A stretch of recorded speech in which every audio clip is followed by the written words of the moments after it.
미국은 매년 엄청난 무역 적자를 내고 있습니다. 아마 다른 나라가 미국과 같은 무역 적자를 냈다면 그 나라는 벌써 파산해서 망했을 것입니다. 하지만 미국은 파산하지 않고 아직도 세계 최고의 강국으로 남아 있습니다. 과연 그 이유는 뭘까요?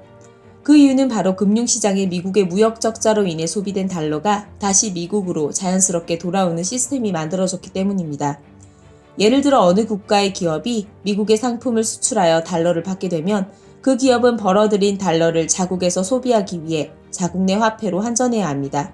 여러 기업이 이렇게 벌어들인 달러를 자국 내 화폐로 환전하게 되면 그 국가는 달러 보유량이 늘어나게 되고 그만큼 자국의 화폐도 시장에 많이 나가게 됩니다. 화폐가 시장에 많이 나가게 되면 인플레이션 등 경제에 악영향을 미칠 수 있기 때문에 그 나라의 정부 및 중앙은행은 통화를 안정시키기 위해 채권 등을 발행하여 다시 시장에 나간 화폐를 회수합니다. 하지만 이렇게 채권을 발행하면 채권에 대한 이자가 발생하게 됩니다. 정부 및 중앙은행은 이 이자 비용을 상쇄시키기 위해서 쌓아놓은 달러를 가장 안전하면서 수익이 있는 곳에 투자를 하게 됩니다.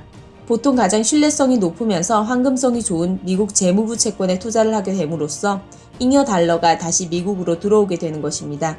여기에 더해 각 나라의 기업, 민간은행 및 투자기관들도 미국의 안전자산 및 금융상품에 많은 투자를 하기 때문에 달러가 다시 미국으로 돌아가게 하는데 더욱 힘을 보탭니다. 이런 시스템이 만들어진 것은 미국의 화폐인 달러가 세계의 무역에 쓰이는 화폐, 즉 기축통화이기 때문입니다. 그리고 미국은 기축통화인 달러를 발행하는 나라이기도 합니다. 이런 이유로 미국은 무역 적자가 나도 다시 그 돈을 회수하고 발행하기도 하기 때문에 파산하지 않고 괜찮은 것입니다.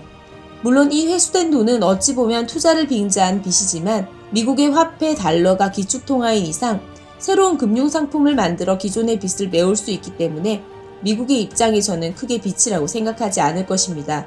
아마 새로운 기축통화가 나타나지 않는 이상 미국은 이러한 방법으로 무기한 빚을 빚으로 메울 것입니다.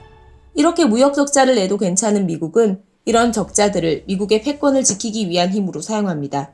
무역 적자가 크다는 말은 그만큼 소비를 많이 한다는 말입니다. 즉, 미국은 소비자, 미국으로 수출하는 나라는 판매자가 됨으로써 미국과 미국으로 수출하는 나라는 갑과 을의 관계가 됩니다. 미국은 이러한 관계를 이용해 미국과 대립하는 나라에 미국으로의 수출을 막고 관세를 부과하는 방법 등으로 자신의 힘을 보여줍니다. 최근 미중 무역 전쟁을 보면 쉽게 이해할 수 있습니다.